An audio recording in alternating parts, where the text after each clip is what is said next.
Olá, viva!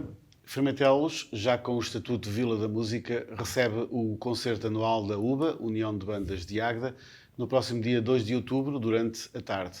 Em palco vão estar as 5 bandas filarmónicas do Concelho de Águeda, Banda Marcial de Fermentelos, Banda Castelharense, Banda Alvarense, Banda Nova de Fermentelos e a Orquestra Filarmónica 12 de Abril de Travassou.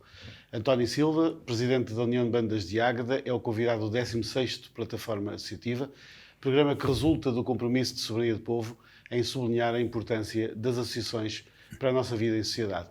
António Silva, bem-vindo ao Plataforma Associativa. Obrigado pelo convite. A edição deste ano do Festival da UBA volta a realizar-se em formato, digamos, de arraial. As bandas filarmónicas nesse formato sentem-se verdadeiramente confortáveis. Quais são as expectativas para esta edição do Festival da UBA? Pois, foram 3 anos sem Festival da UBA no programa habitual, que foi criado desde há 33 anos, 34 aliás, para o ano faz 35 anos a UBA. E claro que as bandas todas estavam à espera disto, ainda por cima vamos ter um dia de sol, vai ser agradável e estou certo que vai ser uma grande tarde em Fermentelos, porque o espaço é bom, porque as bandas são boas e porque vai ser tudo bom, assim o queremos. E há avidez por parte dos protagonistas? Há muita avidez, todos estão desejosos por arejar os instrumentos, porque tem sido de veras difícil para eles, porque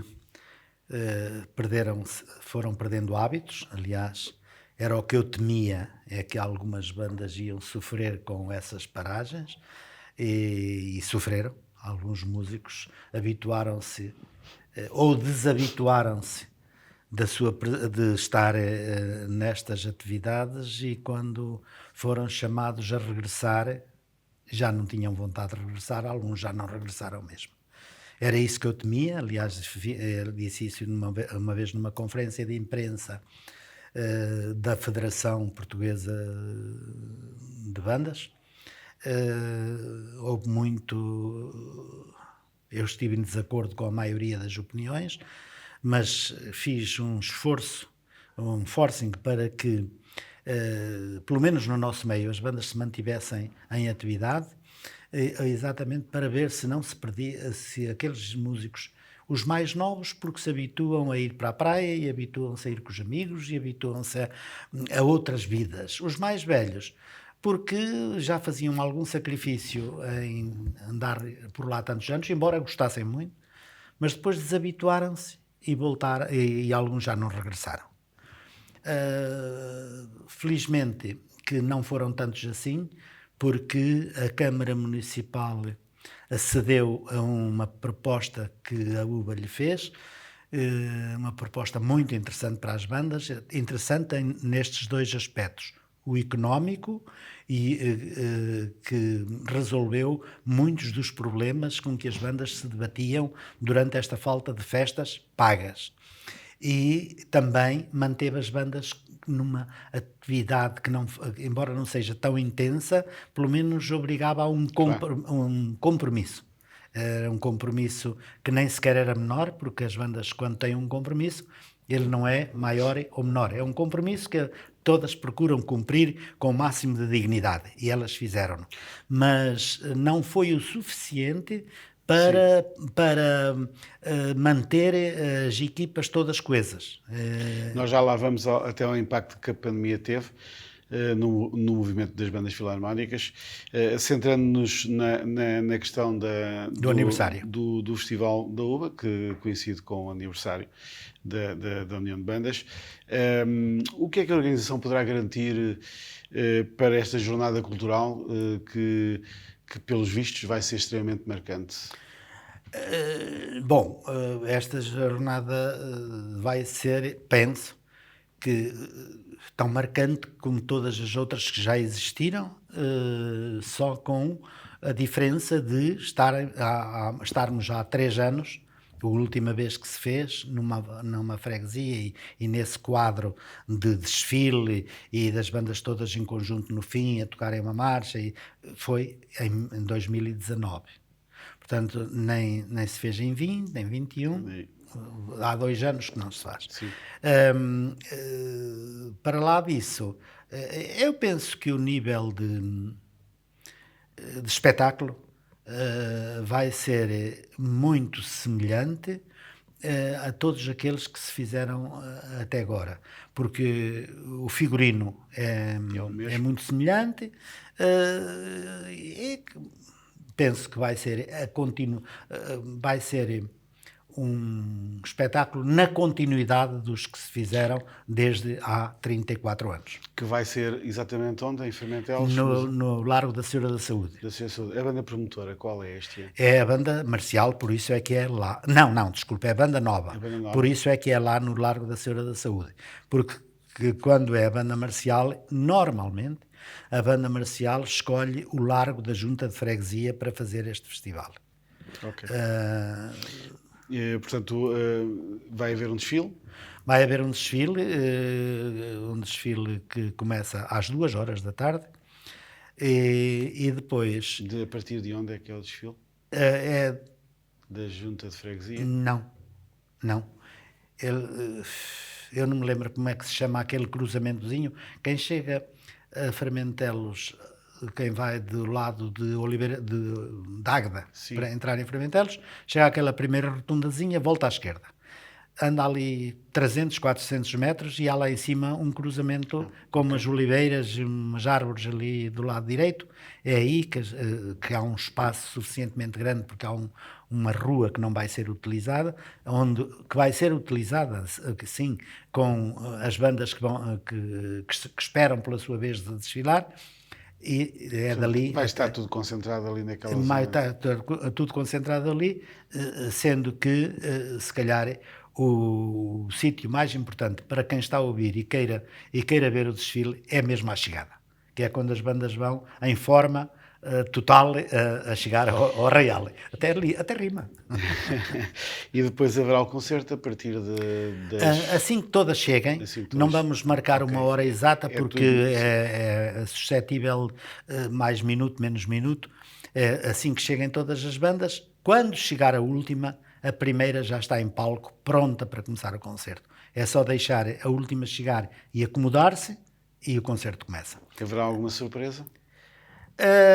Vai haver uma surpresa porque vamos introduzir qualquer coisa de novo e aproveitamos o centenário da banda nova, que é a anfitriã este ano.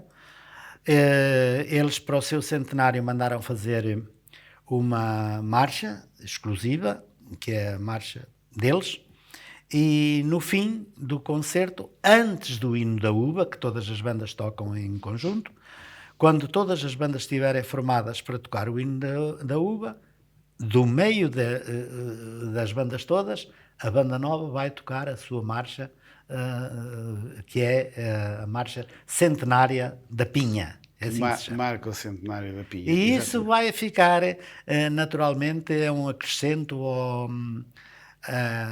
uma pequenina novidade, que não é coisa grande, mas para nós é sempre muito importante, porque a partir daqui a banda anfitriã vai ter sempre a oportunidade de proceder da mesma maneira, tocar a sua própria marcha, porque todas as bandas têm uma marcha que é a sua, e vai ter a oportunidade de, imediatamente antes do hino da uva, tocarem essa marcha. Nós já falámos há pouco na questão da pandemia. Foi um transtorno para toda a gente e especialmente para as bandas filarmónicas. Como é que pensa que elas têm estado a ressurgir daqueles 2 anos de grandes dificuldades? Acha que já ultrapassaram? Dificuldades... Nós já refere-se às dificuldades económicas. Às dificuldades económicas e, inclusivamente, na gestão dos seus componentes. As dificuldades económicas, os seus componentes, todas as direções têm estado a fazer um esforço enorme e, neste momento, as bandas de Águeda têm aquela prerrogativa de, como se entendem todas muito bem, convidarem um ou outro músico das outras bandas de Águeda para uma necessidade mais premente na coletividade que estiver em atuação. Essas dificuldades vão-se colmatando com o preenchimento desses lugares por pessoas que, sem serem estranhas à música, não fazem parte do figurino da banda. As económicas, não quero dizer que todas, mas uma parte delas foi colmatada, como ia há bocado a dizer, com aquele acordo que a UBA fez com a Câmara Municipal, que foi muito bem aceito, diga assim a boa da verdade, para os concertos de inverno, que tem uma dupla vantagem também.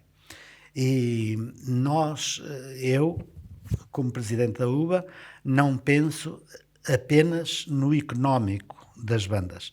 Penso na outra parte, que sem ser a económica, e que se calhar é tão ou mais importante, para mim é mais importante do que a económica. Porquê? Porque não podemos esquecer que uma terra tem uma felicidade enorme se tem uma banda de música. E porquê essa felicidade?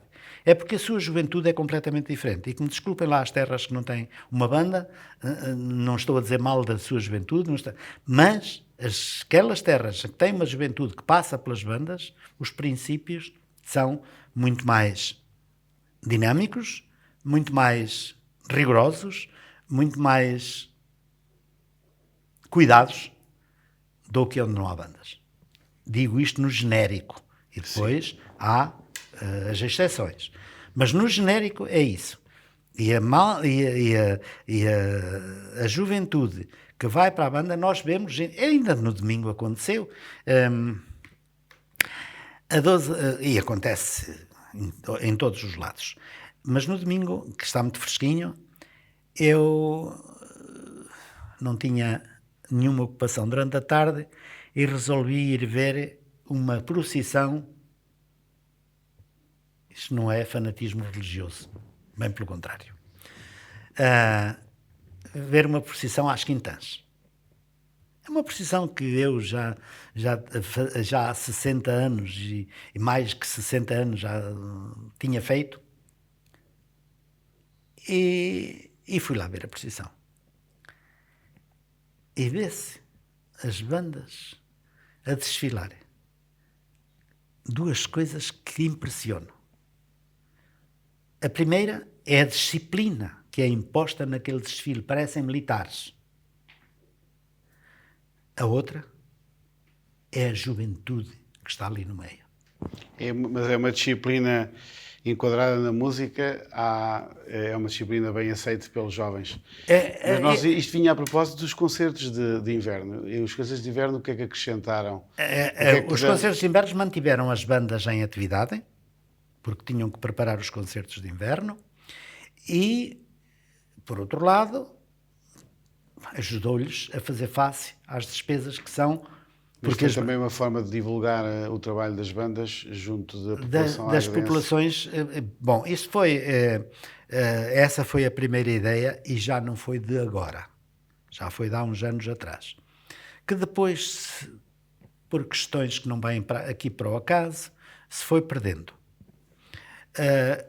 Desta vez, teve a participação ativa das juntas de freguesia, o que foi muito importante. Sem isso, sem a colaboração deles e as iniciativas até dentro da sua própria freguesia, era mais difícil de agregar um auditório para que valesse a pena uma banda deslocar-se e fazer um concerto. E eu vi os concertos, quase todos, não vi todos porque não estava cá quando todos se realizaram, mas vi quase todos. E todos tinham, e desses que vi, todos tinham um auditório. Portanto, foi uma iniciativa com sucesso. Muito sucesso, muito sucesso. E depois, essa iniciativa, por iniciativa do Sr. Presidente da Câmara, os concertos de inverno são da minha iniciativa UBA. Depois o Sr. Presidente da Câmara complementou com os concertos nas romarias. para ver se cria o hábito nas romarias do nosso concelho, voltar ao tempo dos concertos. Não é para lembrar aqueles concertos onde as pessoas iam de varapau para, no fim, discutir qual era a melhor banda. Não é nada disso. Os tempos também são diferentes. Hoje as coisas são diferentes, mas o Sr. Presidente da Câmara teve essa ideia e foi muito bem aceita. E este ano tivemos duas bandas em Travassou, na Senhora do Amparo, tivemos no Santo António em Serém, tivemos em Fermentelos, na Borralha,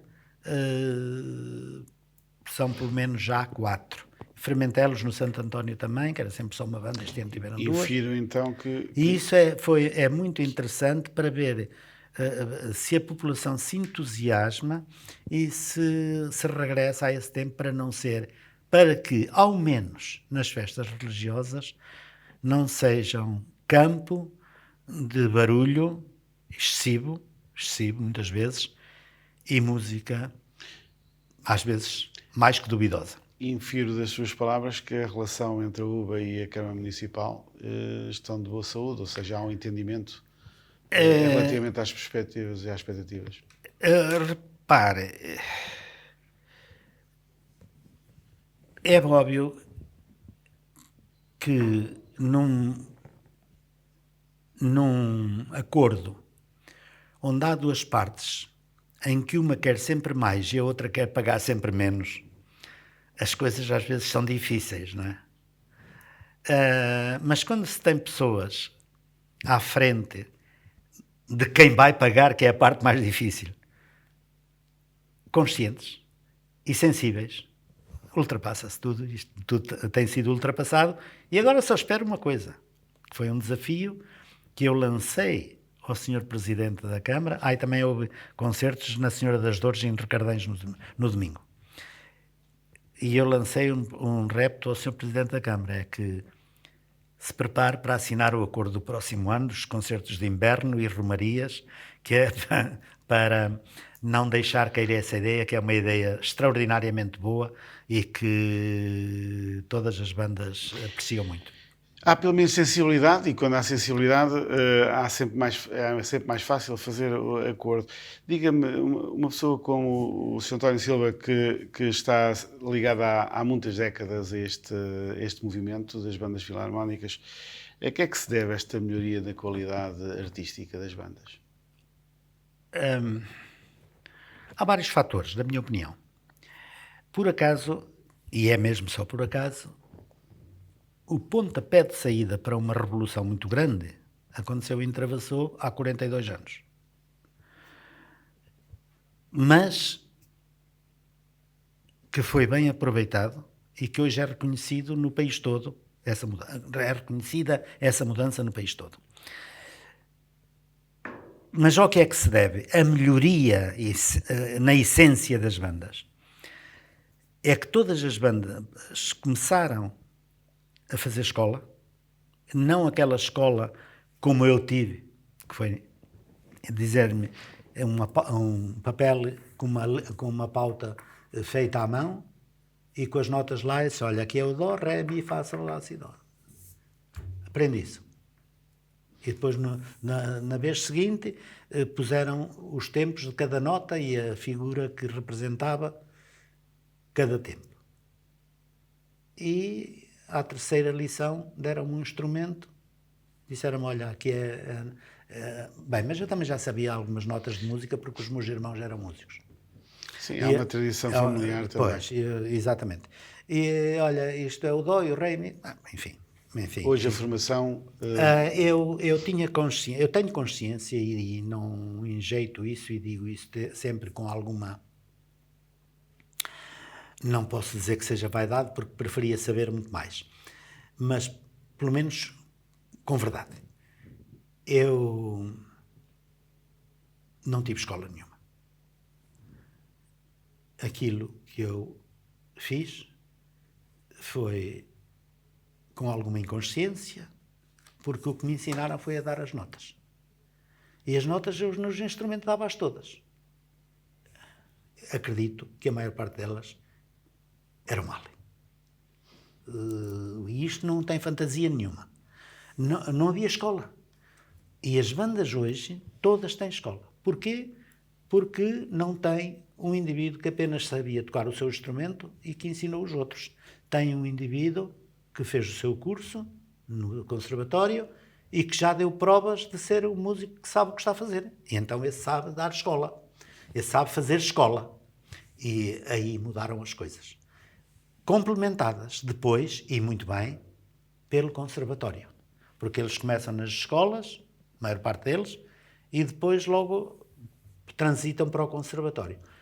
Na escola dão-lhe a prática, no conservatório, a escola da banda dedica-se mais à prática do instrumento, o conservatório dedica-se mais à parte teórica à teórica fazer escola quer dizer, a parte teórica, pois, teórica quer dizer... Levar a um contexto da música mais generalizado. A música tem sempre duas partes. Sim. Tem aquilo que eu assobio para dentro do instrumento, assobio, passa a expressão, e sai um som, e depois há a maneira como sai esse som. E depois há a parte teórica de tudo aquilo que está escrito, e é muito. Eu não tive nada disso. Pois, como o Sr. Silva, muita gente da sua geração e de várias gerações. Nós, sem sabermos, sabe que o músico lia tão melhor a música quanto bom era em matemática? Pois não. Porque aquilo é matemática. Música tem muito a ver com matemática.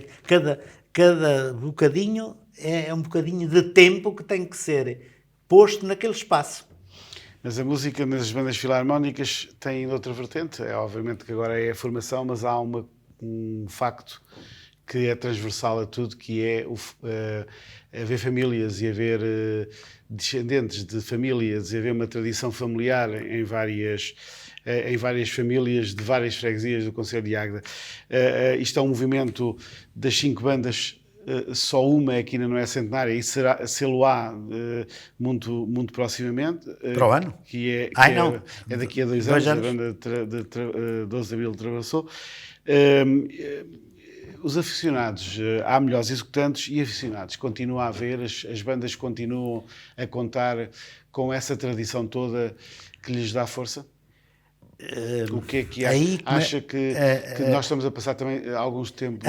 As bandas passaram a ser muito mais admiradas que eram naquele tempo. O fanatismo por elas é menor.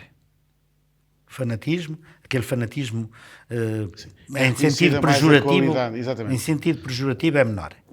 Mas a gente vê que as pessoas que apreciam hoje as bandas, e eu ainda no domingo, a ver passar a procissão e a ouvir os comentários ao meu lado, no meu silêncio, eu ouvia dizer que bandas maravilhosas estão aqui. E é verdade, era verdade. As bandas iam a tocar muito bem, qualquer delas. Antigamente, para ouvir uma banda tocar bem, onde é que íamos? A Perrens, porque vinham as do Norte. Vinha Rebelho, vinha Trofa, vinha Freiamundi, mais tarde Melres e depois mais tarde Valcâmara, mas vinha para ouvirmos um concerto de boas bandas e boas obras clássicas e bem tocadas, tínhamos que ir ou a Framentelos à Senhora da Saúde ou a Perrenja à Senhora das Febres. Hoje não é assim. Hoje qualquer concerto que se faça aí na aldeia, o senhor se calhar até vai ouvir Beethoven. E vai ouvir Beethoven, dirá, isso não está bem tocado. Bem, tem que ser um artista para me fazer acreditar que não está bem tocado. Tem que ser um grande artista. Porque um músico de ouvido nunca me vai dizer que está bem tocado ou não. Porque ele nem sequer sabe como é que o Beethoven tocou aquilo. Não há nenhuma gravação do tempo do Beethoven. Sim. E eu tenho a certeza absoluta que qualquer banda do nosso concelho toca hoje muito melhor uma peça do Beethoven do que se tocava no tempo dele. Sim, mas o Sr. Silva acaba de dizer, e isso nota-se, que há um maior reconhecimento e generalizado das bandas. não há aquele fervor, ou não haverá aquele fervor de antigamente. Não há, não há aquela rivalidade doentia. Que levava ao certo extremismo. Isso felizmente que e daí acabou. A UBA também tem feito o seu papel na harmonia que tem existido. As bandas com esta harmonia têm ganho bastante, não? Eu acho que sim, até porque se quisermos analisar isso, se quiser ouvir a forma como eu vejo as coisas, eu se fosse um presidente de Câmara, não dava um tostão às bandas de outro tempo, em que a rivalidade era uma rivalidade doentia que não congregava, desagregava. Não se justificava nada, Travassou, que eram amigos com o casal Álvaro, mas só eram amigos enquanto não vestiam a farda. Quando vestiam a farda, a amizade parava ali. Fermentelos, banda nova e banda velha, sabemos como era. A Castanheira, como estava ali assim um bocadinho mais afastada, não tomou desse veneno. Mas de resto era assim. Não tinha jeito nenhum. Quer dizer, eu só via as bandas como uma forma de aglutinar as pessoas e não de as afastar. A música, como eu já escrevi muitas vezes, é harmonia. Sr. Silva, eu sei que consigo ir falando de música e da UBA, estaríamos aqui a tarde toda, mas já o tempo vai adiantando, já temos aqui uma entrevista longa. O concerto do dia 2 é um concerto importante para as bandas. Tem algum apelo, digamos, a formular às pessoas para que possam estar neste momento significativo? Olha, eu até me sentiria mal a chamar as pessoas para aquele concerto, porque elas sabem que têm a obrigação de ir. Os de Travassou têm a obrigação de estar, ao menos esses. Os de Travassou, os de Casal Álvaro, os de Fermentel estão, esses não falham. E a da Castanheira também. Repare, as pessoas vão tão mais atrás da sua coletividade quanto mais confiança tiverem nela. E hoje as bandas, as freguesias, as terras, têm confiança nas suas coletividades e vão. Portanto, é de esperar uma excelente tarde. Vai ser, com certeza. Muito obrigado pela sua presença. Eu é que agradeço. Muito obrigado. Façam também bom trabalho. Bom concerto. E não se esqueçam de, no dia depois da festa, fazerem o vosso trabalho. Nós estaremos sempre a fazer o nosso trabalho. Muito obrigado. Muito obrigado.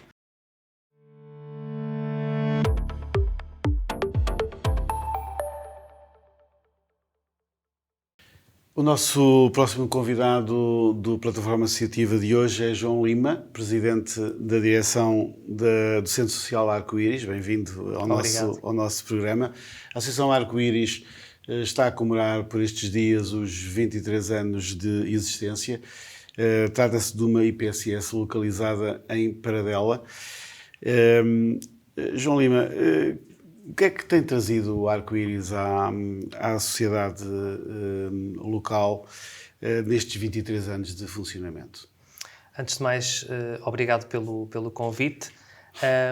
O Centro Social Arco-Íris surgiu da vontade de um grupo de populares para responder a uma necessidade da comunidade, particularmente focada na terceira idade. O sonho mais antigo, ou aquilo que acalentava um bocadinho a vontade de constituir uma associação, de criar uma instituição social na localidade, era ter um lar de idosos em funcionamento que pudesse apoiar a comunidade, mas na altura em que foi fundado, e corria o ano de 1999, e depois os passos que se deram de seguida caminharam para que as respostas que nós temos em funcionamento, e fruto também daquilo que foi os projetos que foram submetidos, o financiamento que foi obtido, termos centro de dia e serviço de apoio domiciliário em funcionamento. A instituição foi constituída em 99, depois disso seguiu-se a aquisição de terreno, a angariação de fundos, depois a submissão a financiamento, fomos financiados pelo programa PARES, e depois, em 2013, então abrimos já a comunidade. Foi, de resto, um processo difícil, porque foram aqueles primeiros anos, foram difíceis. Aliás, a Associação, sendo fundada em 99, inauguramos as instalações em 2013, teve que desenvolver a sua atividade em condições não muito ideais, não foi na parte inicial? Sim, sem dúvida. E aí a população e agentes de Paradela e arredores tiveram um papel muito importante na angariação de fundos e houve muitas iniciativas que foram realizadas nessa altura para, a par com empréstimos que foram contraídos, a colocar a instituição em funcionamento e ao serviço da comunidade.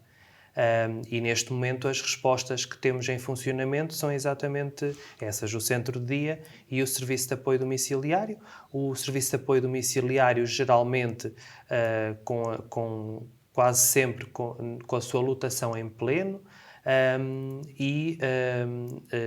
e com o centro de dia, que também já esteve anteriormente com a lotação em pleno, mas neste momento temos algumas vagas ainda disponíveis. A pandemia também trouxe uma inversão dos papéis. Que a pandemia tem diminuído o número de utentes dos centros de dia, até porque houve pessoas que não quiseram regressar, houve pessoas também que, entretanto, também faleceram, não é?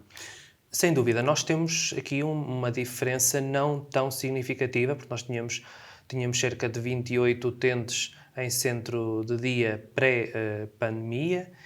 Entretanto, depois tivemos uma redução significativa, mas, entretanto, estamos acima de 20, 24, 25, 20, depende um bocadinho dos meses.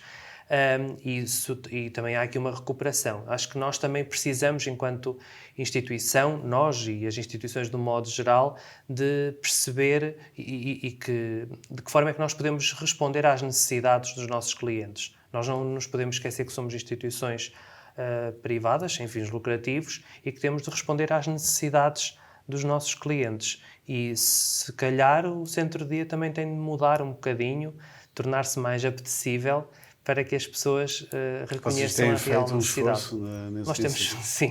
Nós temos feito um esforço grande nos últimos anos para diferenciar os cuidados que temos. Por exemplo, introduzimos as novas tecnologias no centro de dia, criámos um mini projeto dentro do centro de dia designado Digitalmente Feliz, em que utilizámos tablets para que as pessoas jogando jogos se estimulassem cognitiva e funcionalmente, para trazer aqui até uma facilidade associada ao facto destas pessoas que são idosos têm netos que utilizam muitas novas tecnologias e, portanto, haver aqui uma estimulação por esta via, por um recurso que eles reconhecem que os netos, os filhos, utilizam.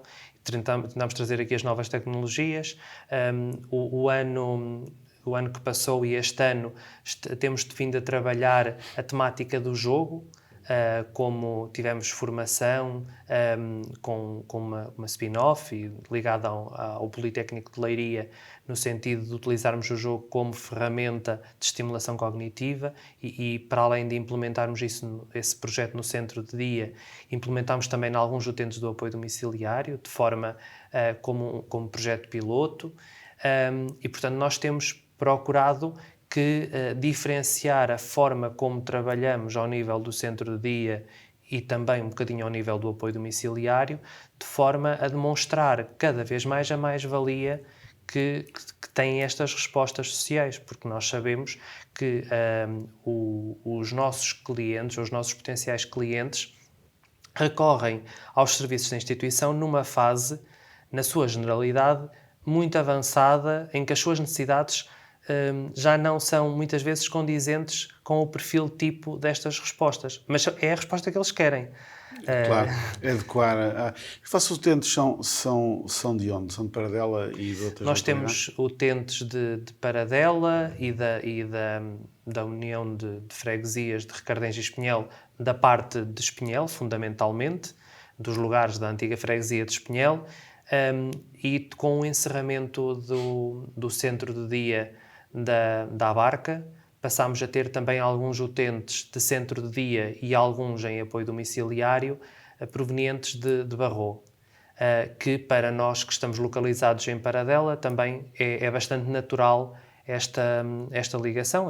É mais perto ir a Barro do que a alguns lugares da antiga freguesia de Espinhel. Sim. Portanto, depois temos clientes pontuais, dois da Ribeira e Travassou, que numa fase inicial da instituição, ultimamente não temos tido muitas admissões desses locais, mas que numa fase inicial da instituição, por falta de vagas nessas instituições locais, passaram a ser nossos clientes e foram ficando, e continuamos a ter alguns clientes mas poucos, ou seja, fundamentalmente é destes locais. O apoio à terceira idade foi, digamos assim, o motor para o arco-íris. E o apoio à infância? Nós, efetivamente, temos, quando foi criada a entidade, quando foi submetida a financiamento, a construção, nós temos instalações construídas para 30 vagas em serviço de apoio domiciliário, 30 vagas em centro de dia e 33 vagas em creche. E temos as instalações prontas para funcionamento na resposta social de creche também. Infelizmente, em 2013, é quando da abertura da instituição, não havia um número de crianças que permitisse a abertura. Este ano tentámos fazer uma tentativa de abertura, divulgámos essa possibilidade, fizemos alguns contactos, obtivemos inclusive até junto da Segurança Social o acordo de cooperação para o funcionamento, para que essas vagas fossem financiadas pela Segurança Social. Infelizmente não tivemos um número de inscritos suficientes que permitisse a sustentabilidade da resposta, e isso fez-nos, enquanto direção, decidir pela não abertura. Vocês refletiram sobre os motivos, uma vez que se nota, pelo menos as IPSS dizem que têm normalmente as creches lotadas e que haveria necessidade até de dotar o Conselho de maior número de vagas. Haverá alguma coisa que ou a divulgação não terá chegado a quem precisa dela, de certa forma? Pode ser uma justificação, eventualmente.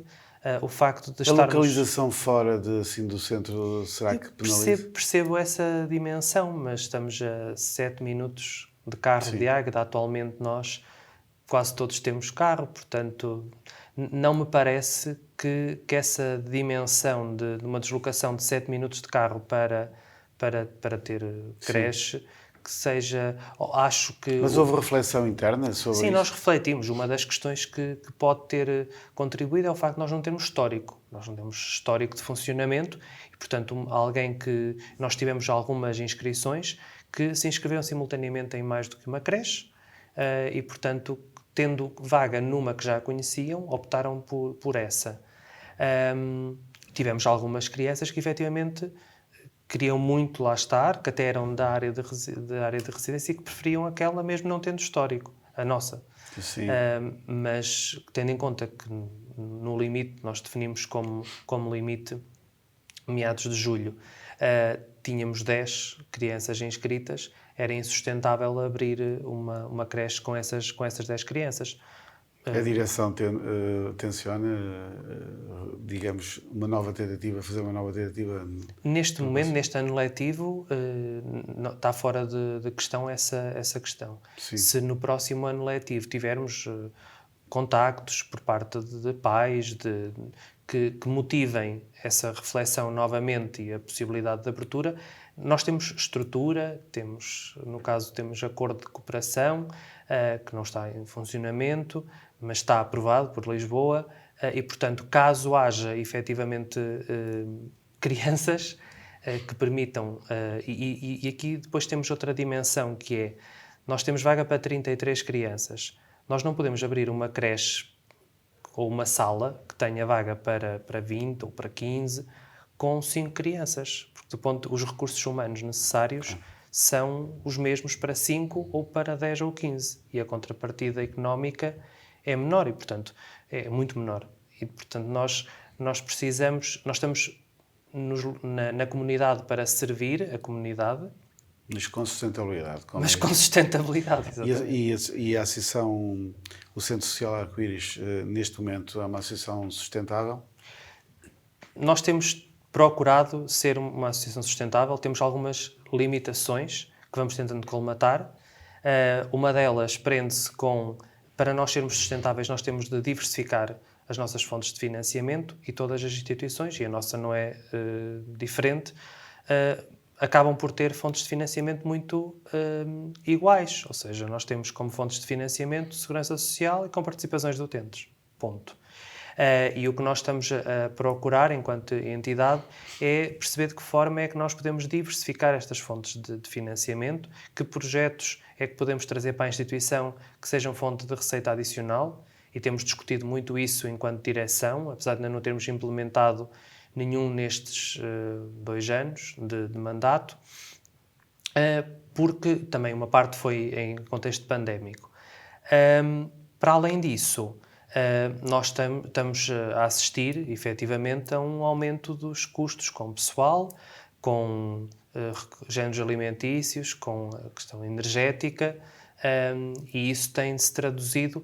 Nós temos feito uma ginástica muito grande de redução de custos, tendo em conta que estes estão a aumentar muito. Sim, E essa é a principal... É uma dificuldade que tem sido apresentado por todas as IPSS do Conselho. Mas como é que se pode obter essa diversificação de financiamento que vocês estão neste momento a equacionar? Sim, daquilo com aquilo que nós temos pesquisado, conversado com outras entidades, recentemente participei num congresso sobre sustentabilidade das organizações sociais, passa muito por inovar na prestação de cuidados e oferecer serviços privados que se complementem aos serviços totalmente privados, que se complementem àqueles que são protocolados com a Segurança Social. Obviamente que isto tem uma dificuldade grande que se prende com haver clientes para estes serviços privados. E, portanto, nós temos, por exemplo, um serviço de lavandaria que está aberto à comunidade e que recebemos edredons, cobertores, roupa, para fazer esse processo de lavagem, engomar, mas são serviços muito pequenos e, portanto, nós estamos a estudar de que forma é que podemos alavancar outros serviços. Outra forma que nós tivemos recentemente de tentar inovar e diferenciar e trazer aqui mais valias foi, nós concorremos a um projeto do PRR para a construção, para o alargamento das respostas sociais, porque tendo em conta aqui também este sonho antigo de passar a ter uma estrutura residencial para idosos, nós fizemos um estudo interno em que percebemos que uma percentagem muito elevada daqueles que deixavam de ser nossos utentes em centro-dia ou em serviço de apoio domiciliário se devia ao facto de integrarem uma estrutura residencial para idosos.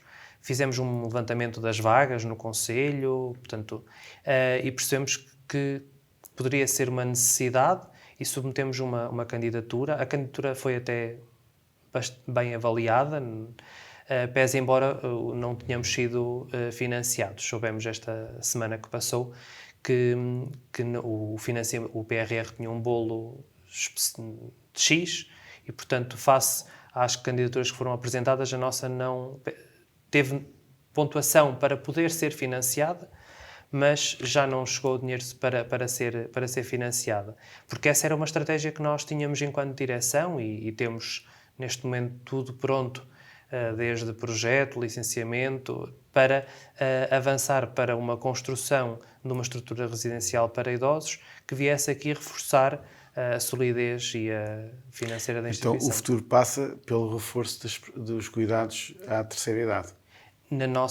Naquilo que é o entendimento desta direção e também achamos um bocadinho daquilo que é que a comunidade nos vai fazendo pulsar, que passará pela construção de uma estrutura residencial para idosos e por um alargamento dos serviços ao nível da terceira idade. Com a reversão de que já está construído para a infância ou mantendo o que já está construído? Não, nós temos... o terreno é grande e o projeto permite a construção na horizontal, na parte traseira da instituição, de uma estrutura residencial para idosos para 30 utentes.